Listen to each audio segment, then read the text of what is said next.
We are live for a new episode of the Electrek podcast. I am Fred Lambert, your host, and as usual, I'm joined by Seth Wintraub. How are you doing this Friday, Seth? I'm good. All right, we have a big episode today because it was Tesla earnings week. There's always a lot of news that comes out of the Tesla earnings, and this one was a wild one.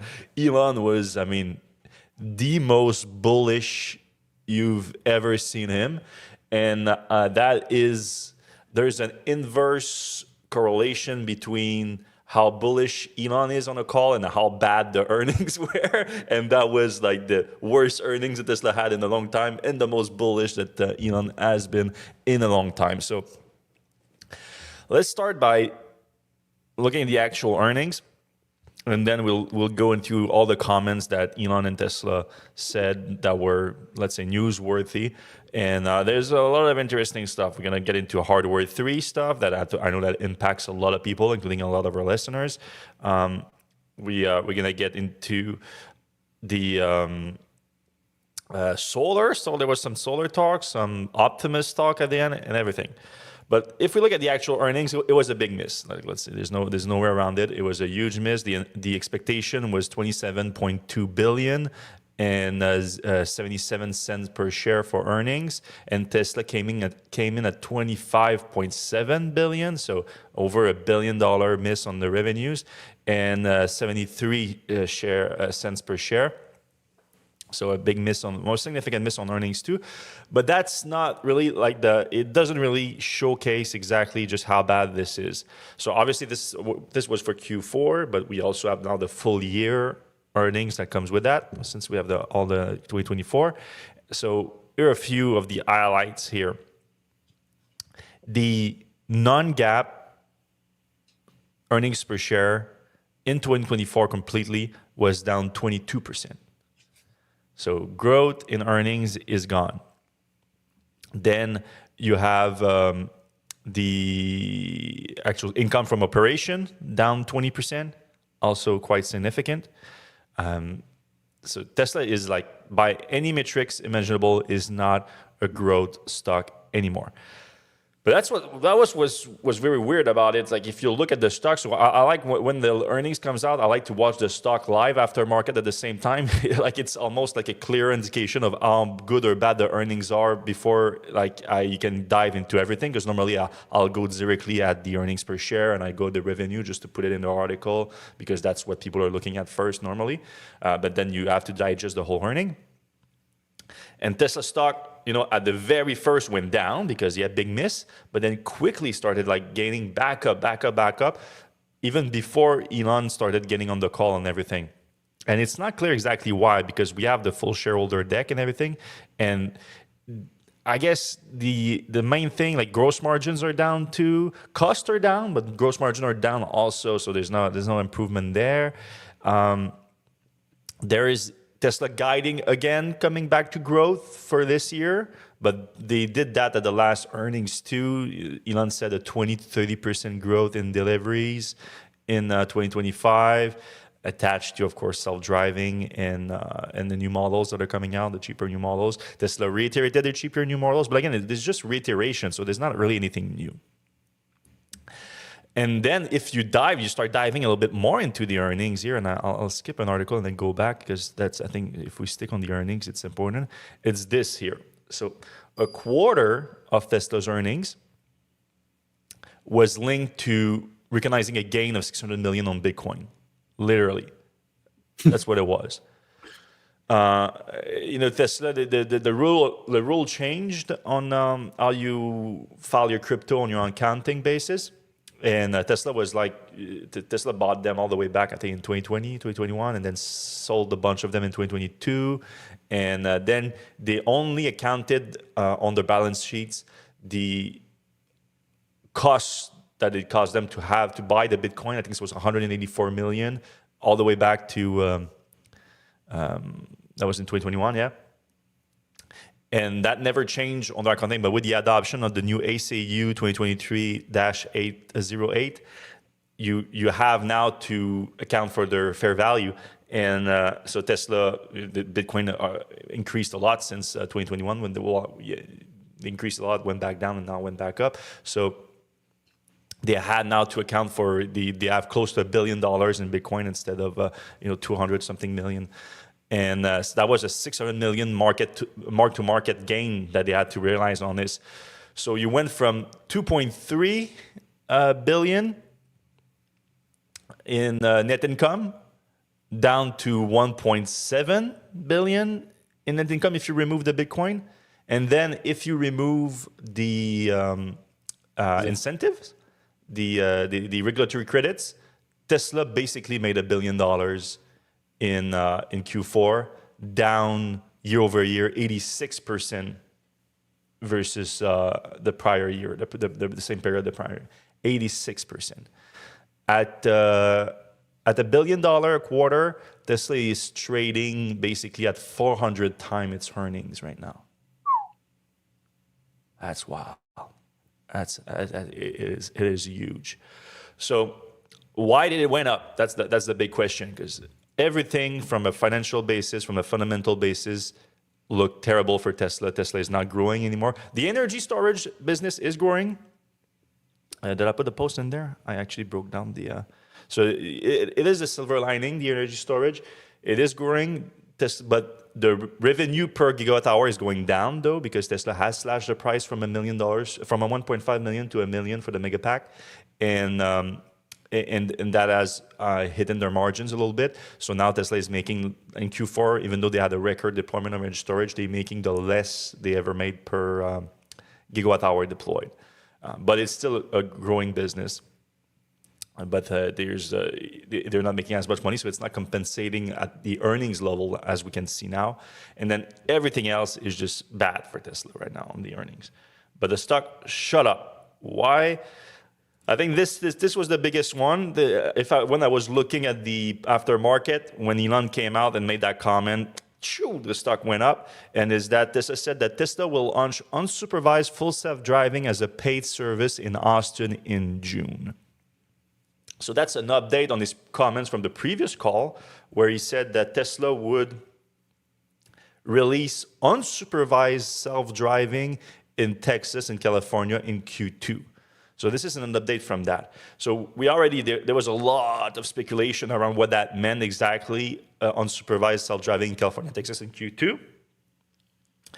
I think we had like a consensus among us set that it would be a geofence service. Tesla is not gonna, on the customer fleet, improve FSD all the way to become unsupervised level 4 in Q2 in California or Texas. So it was probably gonna be a geofence service a la Waymo with teleoperations in an enclosed city to offer a ride-hailing service with its own internal fleet. And now these comments basically confirm that. So he says as a paid service, so it's not going to be a customer fleet. And Elon later on in the call was asked the question and then he elaborated on it. He did say that, yes, it's going to be an internal fleet. So yeah, it's going to be like a custom version of Tesla's FSD running on Tesla vehicles, not owned by anyone else. And then it's in Austin only. So in June is the last month of Q2. So really, the way I saw it, it was kind of a downgrade over the comments they made last quarter, because like now it's just one market instead of two market, and it confirms that it's going to be a geofence service. They basically announced that we're going to have a service a la Waymo, years behind Waymo. That's what he said. But people got crazy excited over that. Also, and even then, like I think Tesla could do it. I think Tesla could launch in June in Austin, something. But I have serious doubts, mainly because Tesla has never tested on public roads on supervised self-driving, as far as we know, and legally, it would be completely new. I mean, I wonder if the first rollout is going to be like driving, people from like a train station to Tesla headquarters, like employees, like that kind of thing. Outside the train station, like, because if it's on public roads, that would be like completely new. Like it would be like the paid service would launch the first public road testing of FSD unsupervised. because he did confirm on the call that, yeah, you remember a few weeks ago, like I kind of laughed at him for saying that there is a trial of unsupervised self-driving right now during his video game stream. And I was like, you have to elaborate on that because that doesn't make any sense. And he confirms during the call that, yeah, he only meant at Gigafactory, Texas, like the cyber cab on the private property. So he reiterated that again. It's like, we're already doing that, but that's not public roads. Right. It's a big jump that normally you have to do some testing before it. And June is coming up fast. All right. The other big thing that he said about self-driving, and that alone should negate any kind of positive about the FSD, and especially when you're talking about comments of Elon makes, because this was basically Elon admitting that he's been wrong about self-driving for years and years and years, and only admitting it now. So, we've been hammering that hardware 3 vehicle will not reach unsupervised self-driving level. That has been clear since more than a year now, and Tesla insisted that's not the case. Even last quarter, Elon sort of opened the door for the first time, saying not 100% sure, but he didn't want to say that it was not true. And then they were asked the question again on the talk, and it was really telling because no respect for Ashok El-Shawani now anymore, because he took the question first, and then he said, we're not giving up on it. And then he said, like, oh, there's this and that's coming to hardware 3. And then Elon, Mr. Truth himself, had to correct him and said the honest answer is actually that we're going to have to replace them to achieve self-driving. So Ashok was willing to string us along for the whole other quarter on this, and like, yeah, it's gonna come. But Elon, at least for this time, he was like, yeah, we need to stop talking about that. Like, yeah, it's not gonna happen. Which again, we knew for a year, so it's not like either Elon already knew about this for a long time and was lying about this, or he didn't know about this. And I don't know which one is worse, because that's the eternal question. What's worse, the malaise or the unknowing? Yeah, because then if you didn't know about this, but it kind of invalidates all your prediction about self-driving. Like, you didn't even know that. You thought that full self-driving wouldn't be able to run on hardware 2.5. It didn't. You thought it was going to be able to run on hardware 3. It didn't. Now you're saying it's going to run on hardware 4. Let me have some serious doubts. And then we have hardware 5 coming. Like, yeah, it's just how credible can you be? So yeah, this time he said it's not happening, and then he said that we're gonna have to replace all hardware 3 computers in vehicle where FSD was purchased, and then he insisted on this. He's even laughed, saying that he said it's gonna, even with just FSD purchase. By the way, he said that it's gonna be painful, but we'll get it done. He said. Which I'm sure it's going to be painful, especially for Tesla service. It's going to be like a whole mess. But then he said, I'm happy that not that many people bought FSD on hardware 3 cars, because that's going to limit the number of computers we have to change. And that's the big difference here. And that's where I'm going to make an argument that literally could cripple Tesla. But I don't think it will cripple it, but it's going to be if he says that just replacing them on FSD, on car that purchase FSD, is going to be painful, it's going to be hell if they have to replace all the cars. And I think there's an argument to be made here, because if we remember Tesla had a blog post about it before they deleted it. And I mean, and the internet doesn't forget. It's everywhere. Tesla claim and use that claim to sell cars that all Tesla vehicle produced since 2016 are capable of full self-driving. And that was wrong. At the time, they were delivering car with hardware 2.5. They were wrong about it, and they were like, we'll go upgrade it to hardware 3. Like Elon just said now, they only upgraded cars that had that purchased FSD. But Tesla was proven wrong about this in court. When they launched, they didn't think about this, and that's actually one of the reasons why we're in the house with Elon's for years now, because he blocked us over this article on this. But when Tesla launched full self-driving subscription service, a monthly subscription service, that was not available to people that had hardware 2.5 cars. So some of them use that. I'm like, all right, well, you're going to have to upgrade my computer because I want to try the full self-driving on a subscription basis rather than buying it. And then Tesla went to those people and were like, okay, but you're going to have to pay $1,100 to upgrade your computer to the hardware 3 computers. And like people were like, nah, you said that my car would have the hardware, so you have to upgrade it. And an owner in Washington State brought Tesla to court over this, and the judge sided with the owner, and Tesla had to pay for the retrofit. So now it's different. It's not hardware 2.5 to 3, it's hardware 3 to 4. But even though 2.5 is the same thing, like if you still have a 2.5 car, you should now be able to get an hardware 4 computer.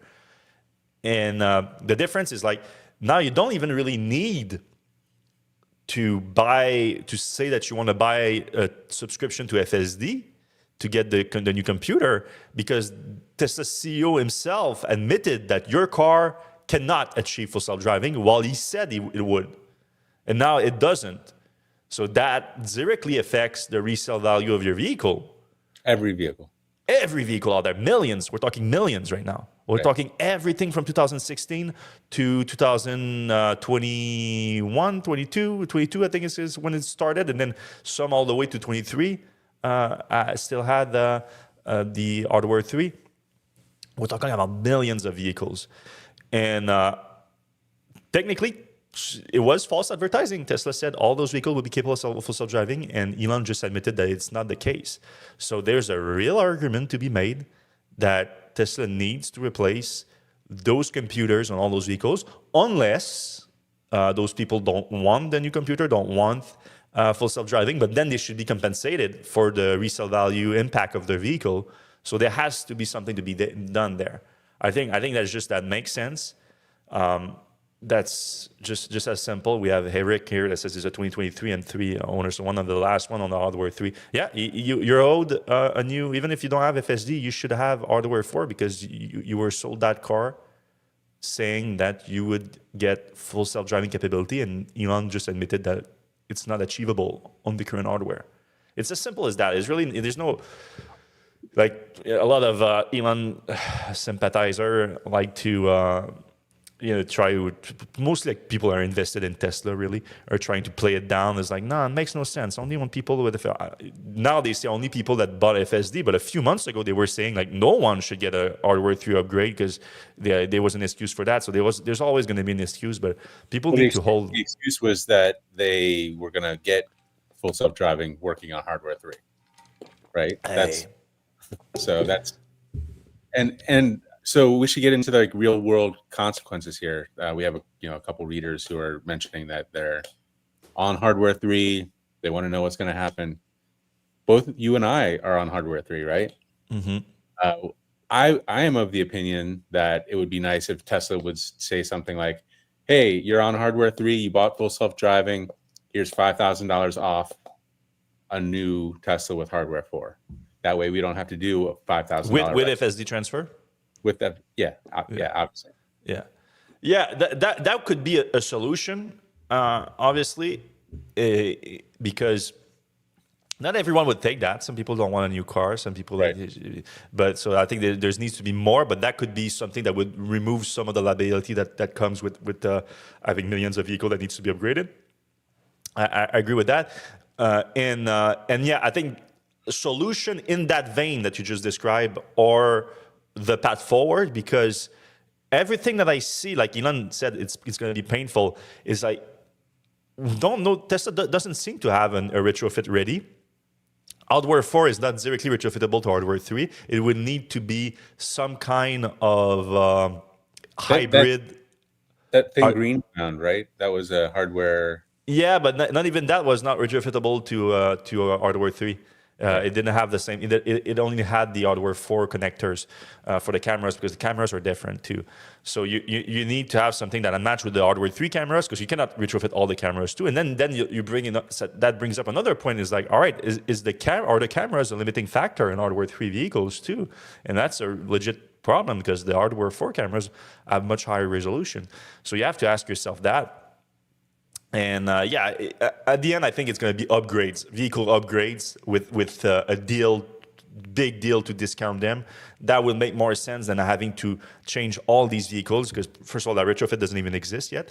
Once it does, it's going to be extremely expensive in itself. Probably, when Tesla was charging people $1,000 to upgrade to hardware 3 from hardware 2.5, it's let's say it's the same price, but that is nothing compared to the service impact it's going to have to, it's not a super complicated upgrade, but it's not an easy one either. So it's going to just cripple this service operation for months, if not years. It makes no sense.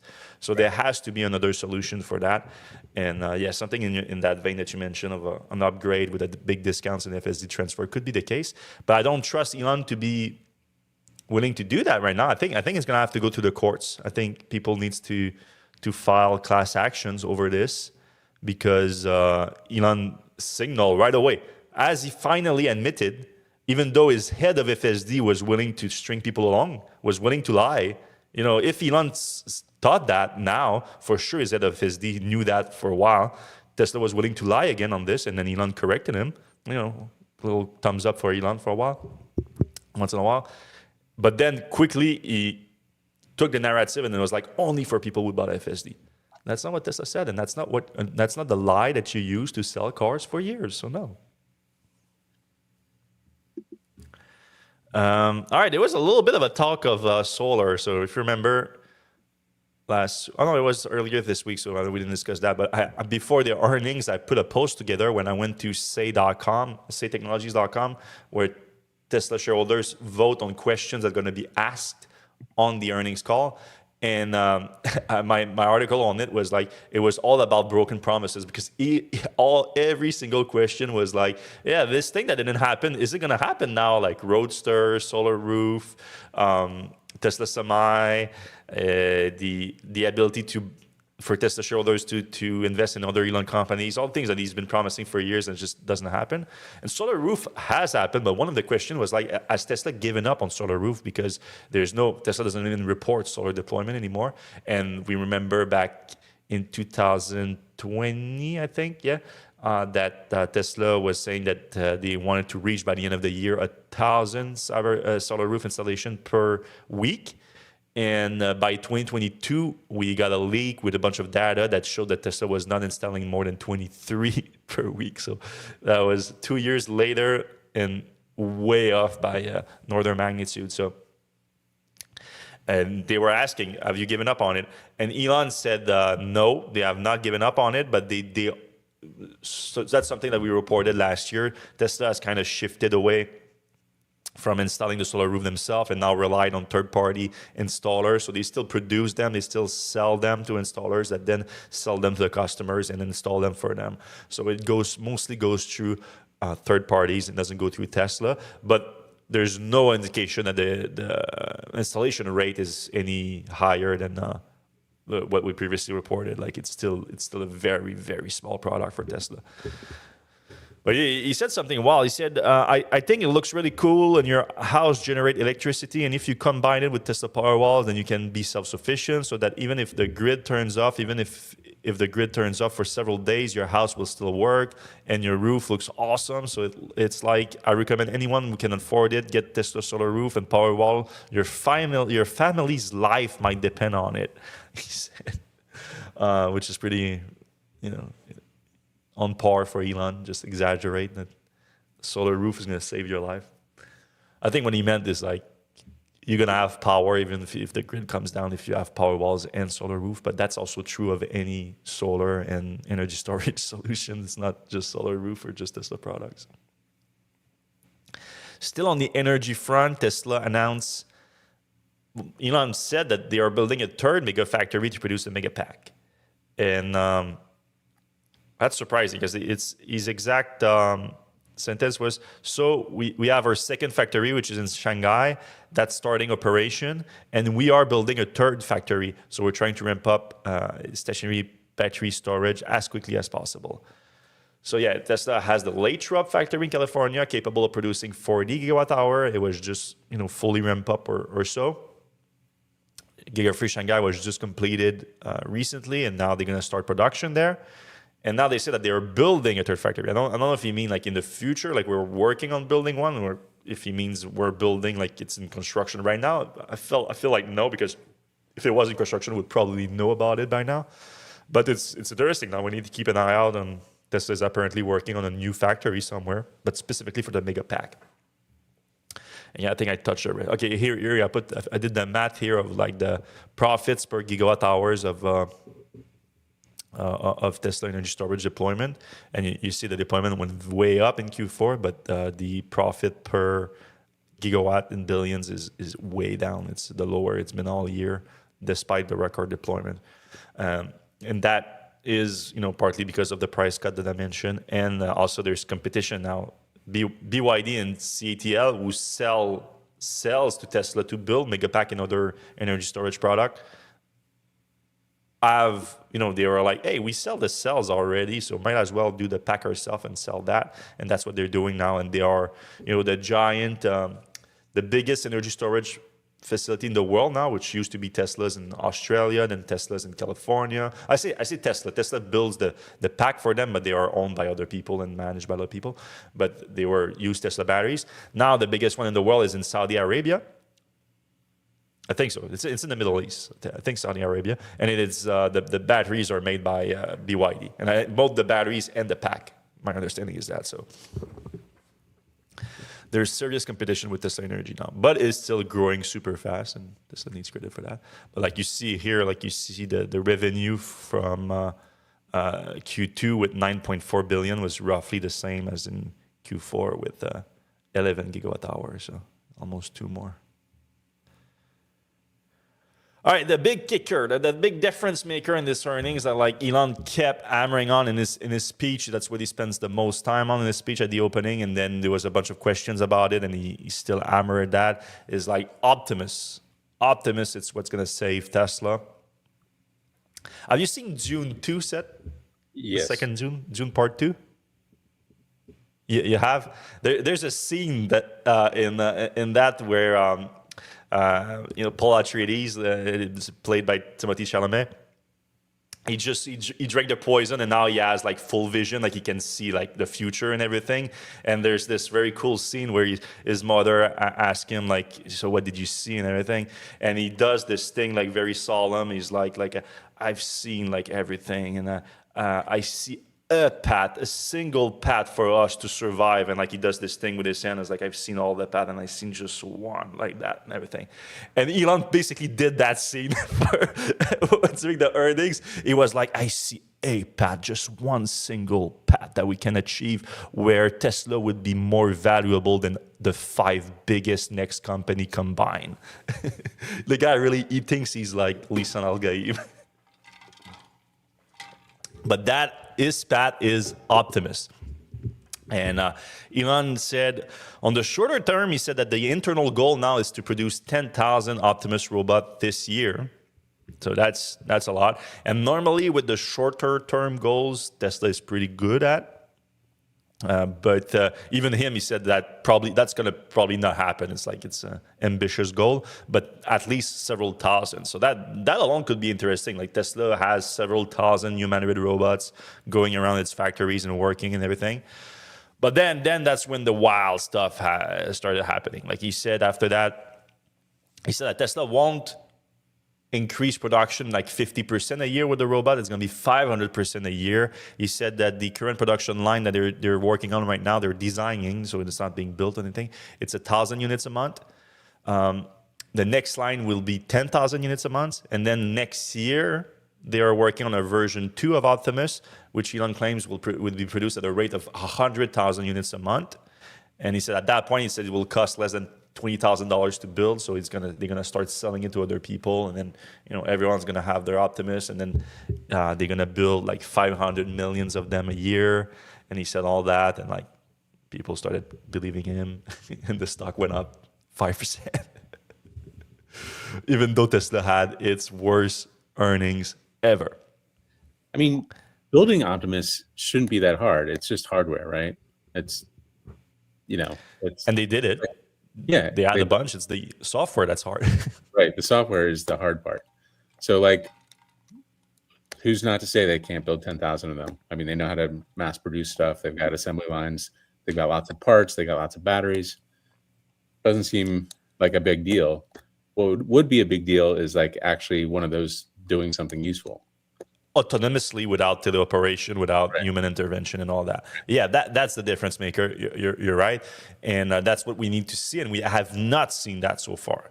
So, but I do think that with the emergence of AI and just how fast it is improving, I think that in the near future, in the next few years, yes, there's going to be a point where if you have the humanoid robots that is useful enough, that has enough flexibility, enough dexterity, and enough autonomous battery to last as long as possible, enough lifting capability and all that, then it makes sense to start working on that and start investing on that and start being able to produce it in a high volume so that then when the AI matches it, it happens. And I do think that, like you said, Tesla has a lot of expertise in that and like making complex product in high volume. I think that falls into that.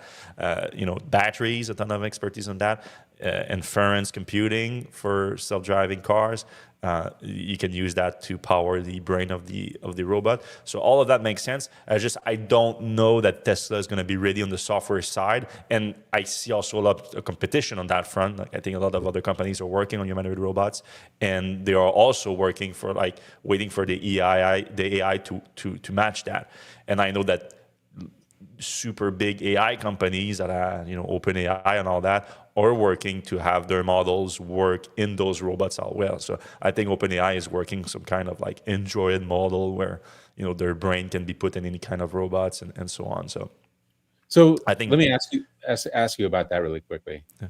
Do you think the compute for AI robots will be located inside the actual robots, or are they going to be, a lot of the compute's going to happen in a data center somewhere, and just like the motorized stuff and the modems basically will be in the robot? No, I think there's going to be a lot of in-house in robot stuff. I mean, there has to be a certain level of intelligence that runs inside the robots that you own, that you can operate. If there's going to be any kind of like upgrade available through like software as a service and all that from Tesla or any other manufacturers, really, yeah, I think that's very likely.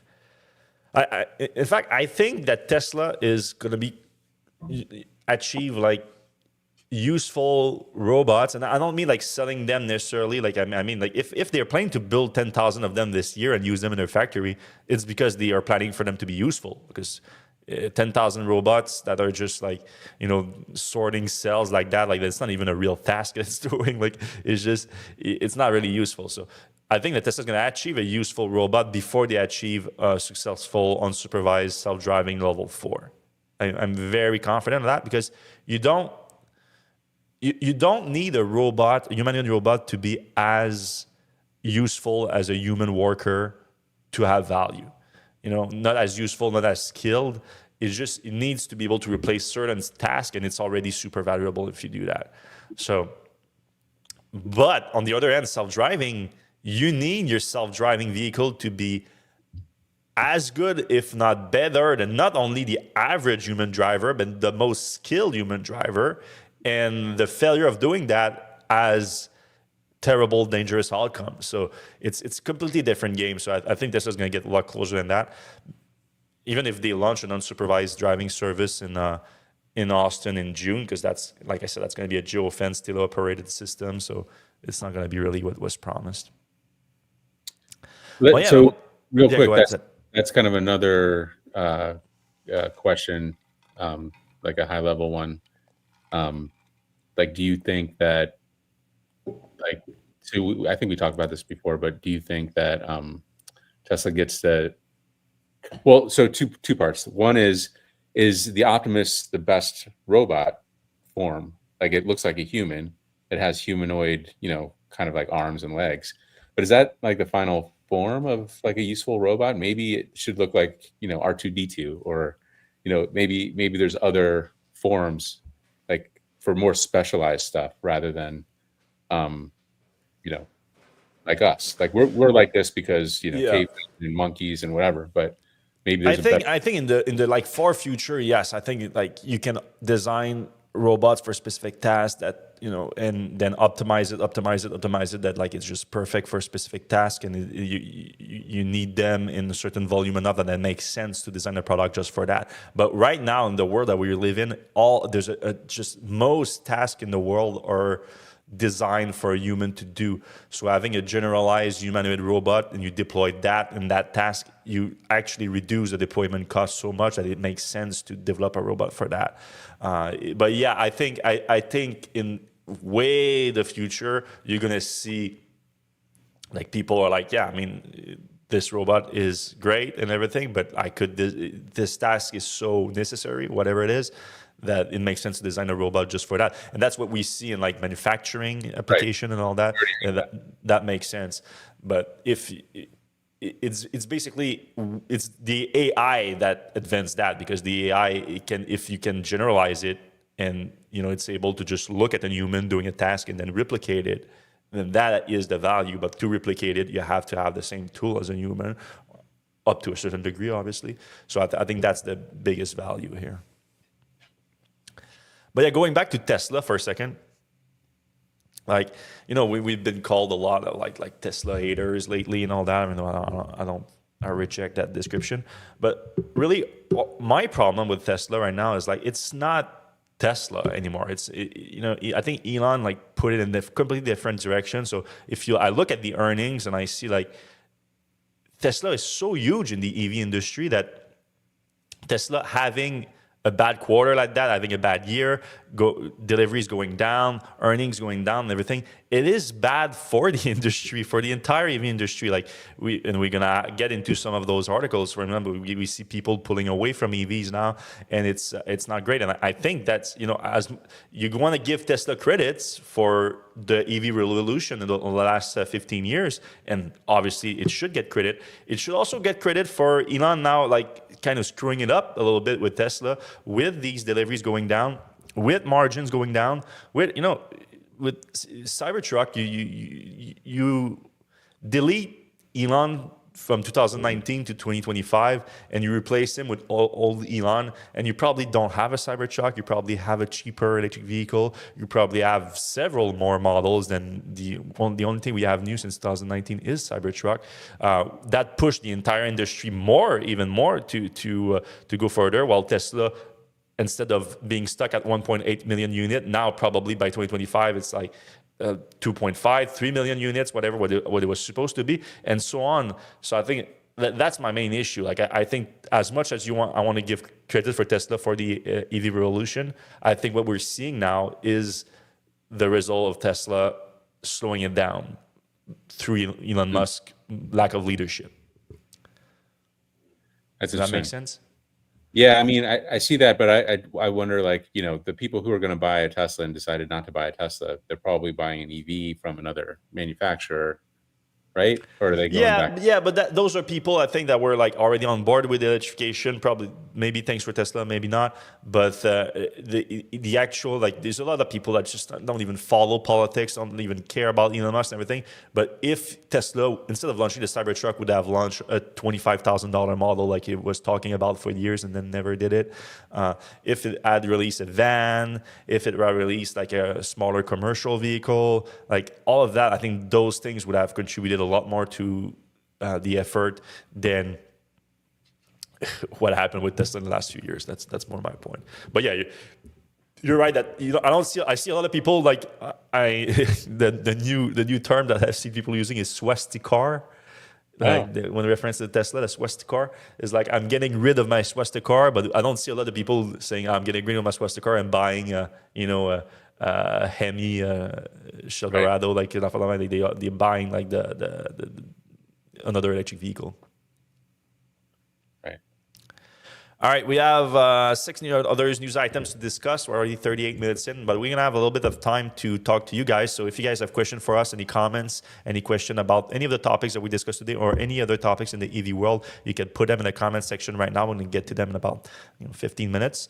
And if you do enjoy the show, you can leave us a thumbs up, a like, whatever it is on the app, a subscribe, or hit the notification button if you're on YouTube. That also tells you when we go live, though it's mostly on Fridays on 4 p.m. And if you're listening on your podcast app, whether Apple Podcasts, Google Podcasts, Spotify, you can give us a 5-star rating, only if you enjoy the show, obviously. That helps a ton, and it's free to do, so we appreciate when you do it. All right, Tesla announced this week that all V4 Superchargers can charge up to 325 kilowatt in North America. So this is a little bit confusing for some people because the V4 supercharger, like it's the Tesla also called it the V3 Plus, but for easy recognition, it's like if you see a V4 stall like this, like that on the screen right now, which is the the taller one with the longer cable and it's full. And there's not the hole in the middle where the connectors goes in. Now, in North America, it can go up to 325 instead of 250. So we reported on that before. Tesla was working on that, and it's due to the V4 stall has been installed for years now, but they were not powered by the V4 cabinets, the V4 technology. It was just the stall itself. So a lot of V4 looking stations are V3 Plus, V4 stall with V3 cabinets, if that makes sense. And Tesla said that they could unlock more power out of that. So now they do. All the stalls can do 325. Obviously, only the Cybertrucks can take. Well, only for Tesla vehicle, only the Cybertrucks can take that. The other vehicles are still stock at 250. But I assume other Tesla vehicle, other non-Tesla vehicle that can charge at higher will be able to take that. So that's good news for them. As for the V4 full V4 station with the cabinet and the charging stall, those are going to be capable of 500 kilowatt, and they are now starting to be installed. So 500 kilowatt, and then there's also the mega charger that's based on the same technology that's going to be able to do up to a megawatt almost. And that's for Tesla Semi, obviously. Yeah, that is a fun tidbit that came out today. Our friend at Lucid, Peter Rawlinson, had an interview with PC Mag, and he went on to give us some tidbits of EV history there, where he explained why Tesla vehicles have the charge port at the back driver's side. It's interesting because he was Rawlinson, if you don't remember, is now the CEO of Lucid, but he was the chief designer of the Model S, even though Elon disputed that, but there's plenty of proof that he was. And when they were designing the car, Rawlinson was insisting on having it on the front left because he says especially in America, most American drivers like to pull in. Like they did actually studies on like when you park your car, do you pull in or do you pull back, you reverse? And people prefer to pull in and then reverse and reversing and pulling, and after that pulling out. So he was like, yeah, it makes sense. If you do that, it makes sense to put it in the front left. Like that, you're not going to have to trip over a longer cable, over your door, anything like that. But it was Elon that said no, according to Rawlinson here. And his logic was particularly interesting. So I'm quoting Rawlinson here. Well, that wasn't acceptable to Elon. He said it wouldn't suit the layout of his garage in Bel Air. So I said, well, where do you want it then?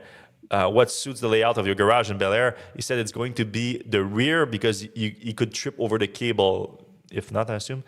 He was renting the property at the time. He didn't even own the place, but we put the charge port on the Model S on the left-hand rear because the layout of his rented garage in Bel Air. Wow. That's kind of an interesting tidbit of information, right? And I believe it because a lot of... say that again? Think about how much that one garage has like affected everything, because now like Tesla superchargers are kind of the default chargers for electric vehicles, which are going to be the only vehicles. So basically that decision affected every single vehicle that'll be on the road in 10 years or whatever. Yeah, and we know that Elon designed a lot of the Model S around him. Like he wanted the jump seat in the back because that fitted his family at the time. Right. Now he would need like 3 of those vehicles to make it work. But anyway. That's why the Tesla Semi exists. Yeah. So yeah, but Rawlinson wasn't happy about the move. He thought it was not the right move, but he did admit that like if you can beat them, you have to join them, because the Lucid Air has followed his principle and was in the front. But now Lucid, like everybody else, wants access to the supercharger network, and the supercharger network is by far the best network. There's no doubt about it. So it makes sense to adapt to the network rather than the other way around. So the Gravity was announced with the charge in the back on the left, and it's going to be NACS also. So the Gravity is going to be like work smoothless with the supercharger network. So that's good news. But yeah, now everyone has to reverse into a charging supercharger at Tesla because it didn't match Elon's garage that he was renting back then. Sorry. Yeah. Oh yeah, we have a new BMW iX. The 2026 version was unveiled with a little bit of design details update, cheaper starting price, and a little bit of upgrades. The range went up from 309 miles to 340, so more than decent bump. 340 miles, you don't need much more than that. The base price was reduced by $12,000 to now $75,150. Also good. But Yeah. better. Speaking of the Gravity, this is probably like a Gravity competitor a little bit. Like it's in that kind of range. You have the base version, the EX-Drive 45, going to get 402 horsepower of output and 312 miles of range. You're going to need the X-Drive 60 to get the bigger pack for 240 miles of range, and you also get more power at 536 horsepower.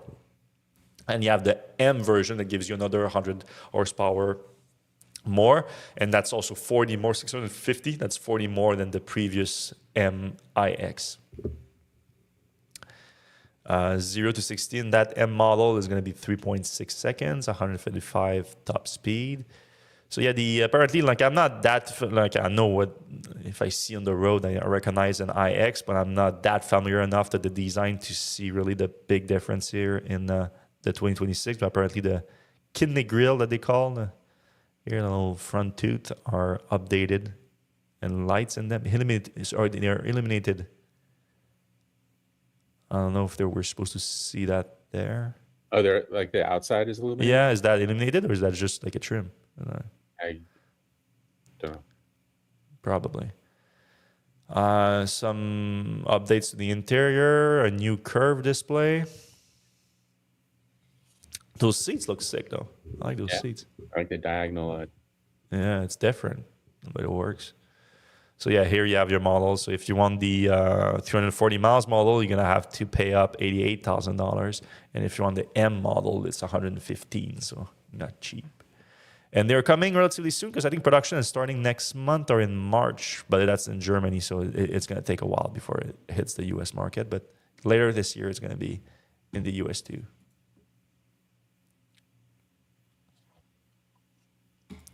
All right, this is not something that's going to be available for us to purchase, but I thought it was pretty cool, so I included the post here. Ford just unveiled a tri-motor Mach-E NASCAR-inspired vehicle. So there's not too many details on the spec. They say they're going to bring it to Pikes Peak, so when Pikes Peak happen later this year, we're probably going to have more details on it. But it might be similar to the super truck that they unveiled last year, which I think had 1,400 horsepower. Ford did confirm a 78 kilowatt-hour battery pack, so it's similar to what's already in the Mach-E, but there's no tri-motor version of the Mach-E. I think it looks sick. I like that they are, venturing in other things here, like with, there was the Mach-E Rally last year, but that's actually something you can purchase, not this NASCAR. Now we're going to talk a little bit about EVs not coming to the US. First, the Kia EV5 is going to not come to the US, has been confirmed, but it's actually going to come to Canada. So I thought that was interesting. Like that's a new move, because even though like the US is expected to lose its tax credit and everything, and the tariffs issued and all that too, but Canada has also lost a lot of its incentive as well. So it's not.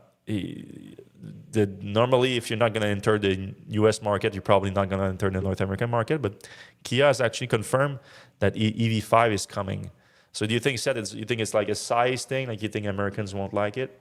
Yeah. So it actually isn't entirely new. The Kia Soul EV only came to Canada, didn't come to the U.S. Yeah, that's right. The Kia Soul EV original was in the U.S. and then they stopped selling it in the US when it was actually compelling, when it had over 200 miles of range, and you had an upgrade at some point, and then the upgrade didn't make it to the US, right? Yeah, which is obviously frustrating, and actually it's not too much different than this thing size wise.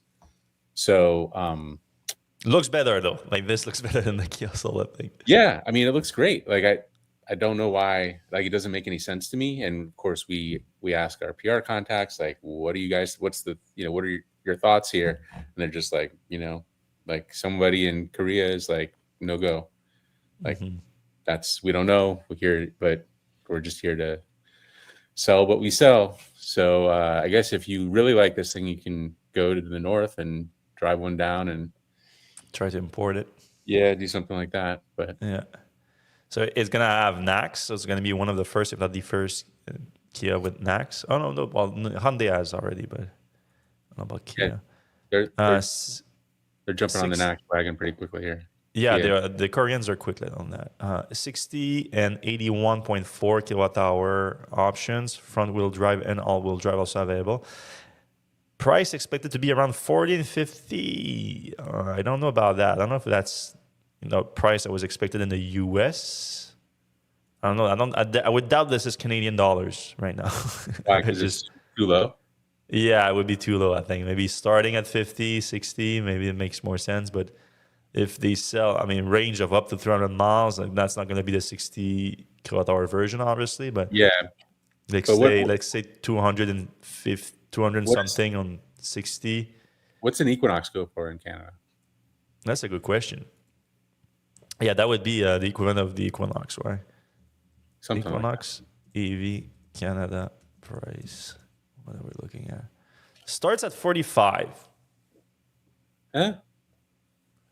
But it starts at 45. Right. It's possible. Maybe it starts at 45 too. Yeah. Maybe I don't know if those are upgraded with the recent drop in Canadian dollars too. But. And then the VW ID.7, as is not delayed anymore in the US, it won't come at all.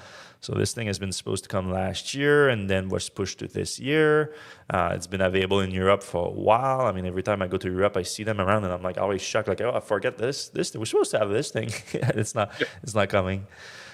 No, it's not coming at all, apparently. So they have confirmed it. Canada, US is not getting the sedan version of their electric vehicles. We'll start with the ID4. All right, let's jump into the comment section. All right. Carl in San Diego, Trump administration is officially moving forward with tariffs. Trudeau called out Musk specifically. What do you think? Is that true? I thought I heard today that it was pushed to March 1st. I don't know. Yeah. Just looking, but I don't know if this guy's handle is PG. But, maybe not. Maybe it was. Yeah,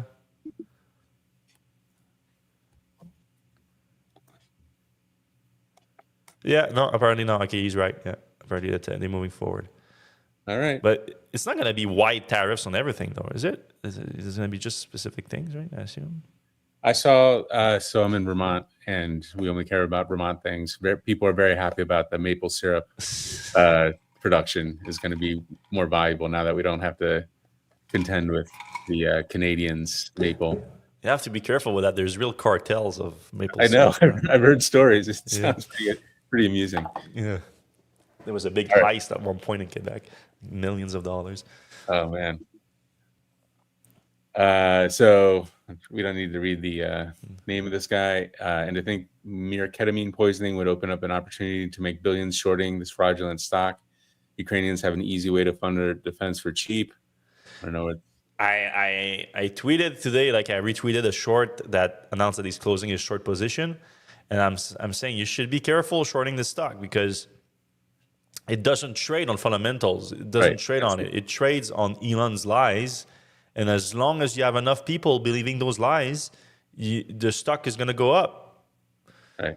So you have to ask the real question you have to ask if you are willing to short Tesla stock is what is going to change that's going to make people stop believing Elon Musk? And if the salute and all that didn't do it, what is going to do it? It's a real question. All right. And he kind of goes on. We are made to believe that Tesla bubble can continue only for some unicorn scenario of selling humanoid robots when Tesla is already distanced by actual robots companies. Also, who would want a Nazi robot spying on you in your house and sending video footage from your kids to Elon and his clique of Pakistani minions on H-1B? All right. Well, we went off course a little bit there, but Yeah. Pablo Kubare says, "Hey, what should I do at this time if my Model 3 has hardware 3? What are you, Fred, going to do since I know you have hardware 3 on your Model 3? Thanks, guys." That's a good question. Yeah. What are we doing here? Well, I think Seth, you were in the right path with this. I think and I think that's going to be the solution. Like I said, I just do not think that Tesla is going to be the one willing to come out with this solution, unfortunately. So I do think that there's going to be lawsuits around this. I do think that someone's going to start a class action, and it's going to have to go through that, and it's going to take years. And the biggest winners, as usual, are going to be the lawyers. But I think that's the biggest solution, because honestly, right now, I think what's going to happen is like Elon is going to finally tell his engineers, like, all right, you guys need to work on a retrofit for the Hardware 3 vehicles. And if it makes sense, it would be Hardware 5 retrofit to the newest computer, because the Hardware 5 computer is coming out later this year, apparently. So they're going to have to start working on that, and then they're going to start doing the math and everything and realize, oh, geez, I don't think it makes that much sense. And then Elon's going to try to find a way to get around that, and then it's going to be hard. It's not going to work. Maybe they're going to offer something, but it's not going to be great. And then at the same time, there's going to be a lawsuit going on, and then I think it's going to be a whole mess, basically. So what can you do? I mean, if you don't want to sell your car because you're going to lose a lot of value on it, you want to keep it, you keep it, and you hope for the best with the lawsuit. I don't know. So I just had a thought, Yeah. kind of related. What if the retrofit of FSD to other automakers is just a Optimus robot that is your chauffeur?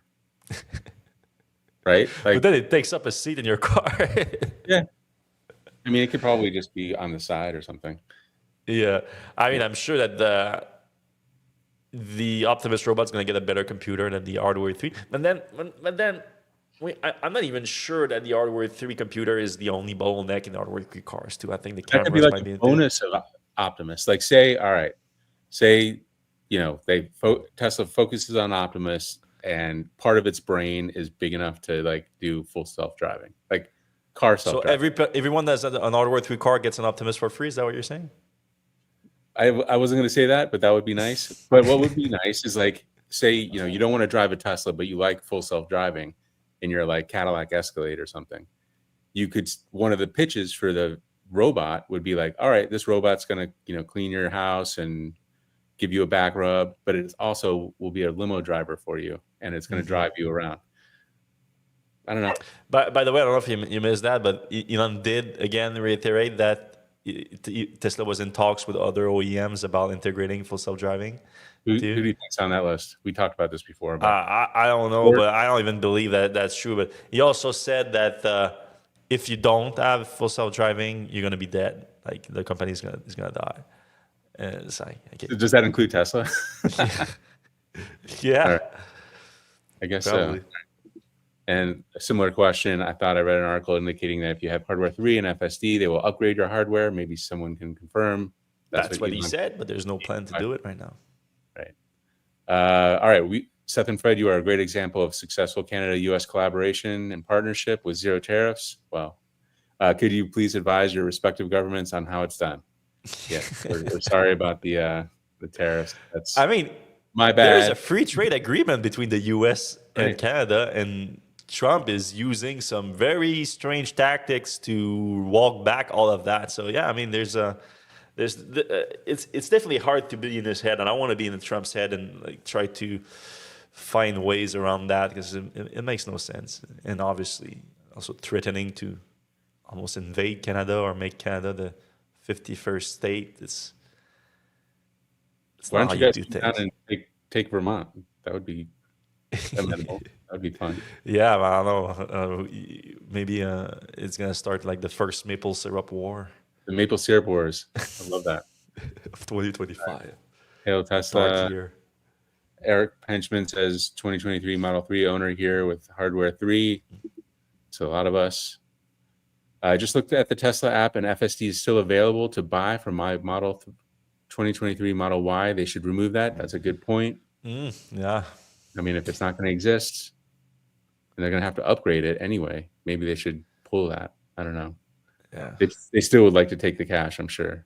And Hey, Greg, if you see that in your app right now, like if you can send me like a screenshot of what it says exactly, and if there's like any fine prints around it and everything, I'd be curious to look at, because I wouldn't be surprised if Tesla is now selling the full self-driving package with a little bit of a fine print or something that says like that don't necessarily promise an unsupervised self-driving, even though it has been promised verbally. But I wouldn't be surprised if Tesla is like trying to reduce its liability there.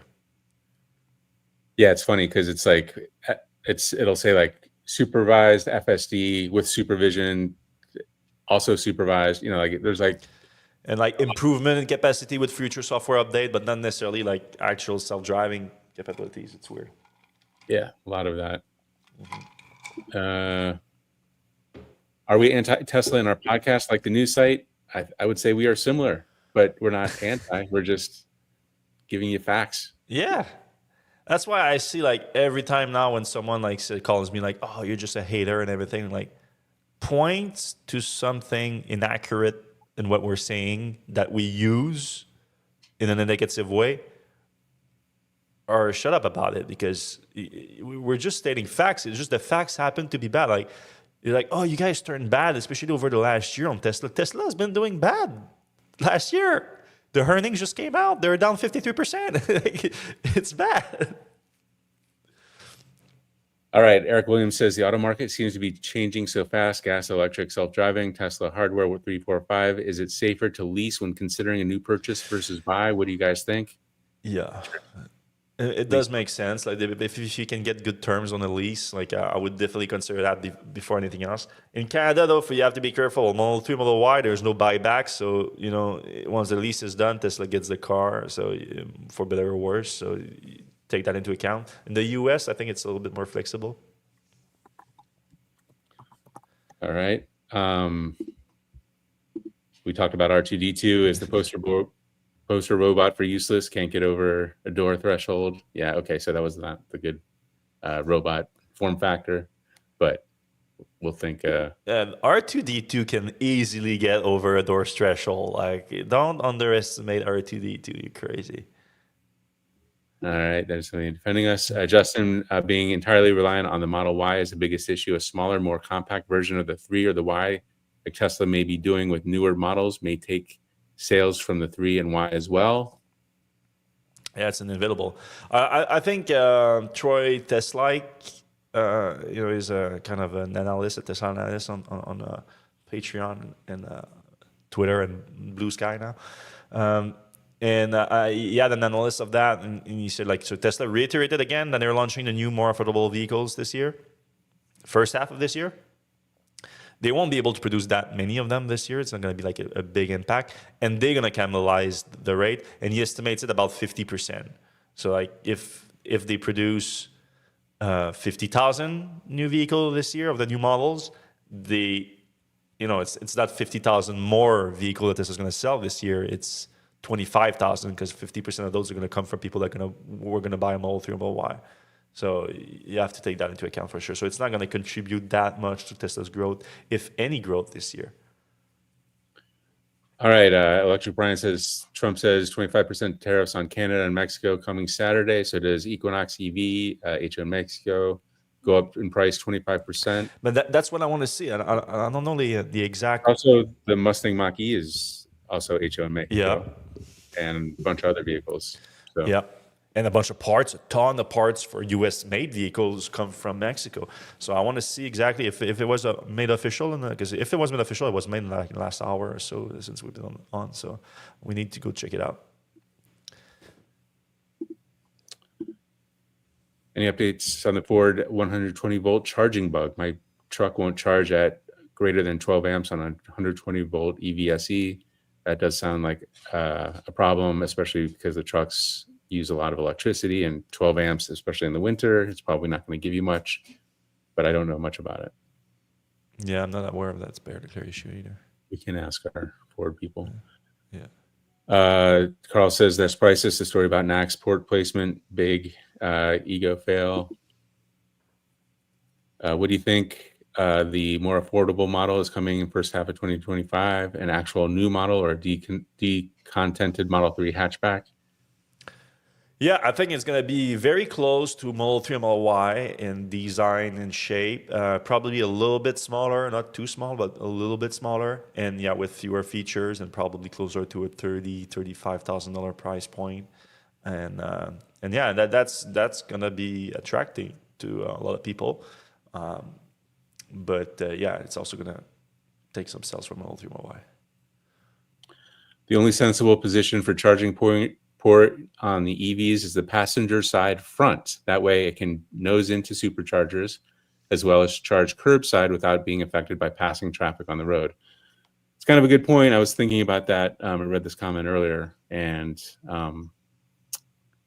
yeah, I mean, if you don't have to park on a street or charge on a street that often, then I guess, it doesn't matter that it's driver side. But if you're designing a car and you want the most, options, I guess that pulling in front to a supercharger and also having the ability to charge on the side of a street seems like a good option. So. Mm-hmm. Yeah, I mean, there's an argument to be made. I like that automakers are doing also the level 3 supercharger charger on one side, connectors, and then level 2 on the other side, because mostly the city charging like that can use the passenger side is going to be level 2 too. So. Greg Poland says might cost less to add LiDAR to hardware 3. Yeah, but then you don't have the compute power to manage right. the LiDAR. I think I was going to say mine has the radar. Yeah, Elon was proud about that one too. He was like, because he was asked about the LiDAR again on Wednesday, and they were like, "You still believe that LiDAR is useless? And even if it was free, you wouldn't have it in the car?" He was like, "Yes." And then he went, we had a radar in the car and we turned it off. Like, we have cars right now out there that have a radar that is useless. It's like, you're proud of that, moron? You have useless hardware in your car and you're proud of it. Yeah, probably have saved some lives or something. Yeah, and himself agrees that a high-definition radar is useful for a system, right. For a driver assist system. It's just that the one that he uses is not good enough, he thinks. All right, Mats says, hi from Amsterdam, love the podcast. Are you considering boycotting Tesla news given the Elon situation? The news, I mean, letting things go through the door, like I think you need to bring things to light. Like right. Boycotting the company is one thing. Boycotting reporting on the company is very different. I don't think that makes much sense. Especially like, okay, if we don't report on it, all right, now you're gonna only get your Tesla news from Tesla Ready. Will you trust being very unbiased about Tesla? Like, come on, yeah. I think it's good that we report on Tesla. All right, CBS News is reporting the tariffs will begin tomorrow. Yeah, I want to know on what though. Is it on everything? Or is it? It is safer to back into a parking charging spot than to back out. Some people believe that, yeah. Yeah. I mean, I think now with cameras and all that, it's pretty safe too either way. Man. The port location of the Leaf seems ideal. That's front middle. I'm not sure that's right. The Leaf used to be, front middle, yeah. That was actually mentioned in the Rawlinson interview, because the Leaf was already unveiled 2010 was unveiled, I think, the Leaf, and you could see that. So they did consider that, but then they said it was too not fragile but too risky there, because you have a lot of front impact, like just a little bit of a fender bender in the front could affect your charger, and it would be more costly to repair and all that. So I think that makes sense. So they decided not to go with that. All right, that's comments. All right, well, thanks everyone for listening to the Electrek podcast this week. I hope you enjoyed it, and we did. And if you did, please give us a thumbs up, a like, a subscribe. All those things help the show a ton. And we're going to see you same time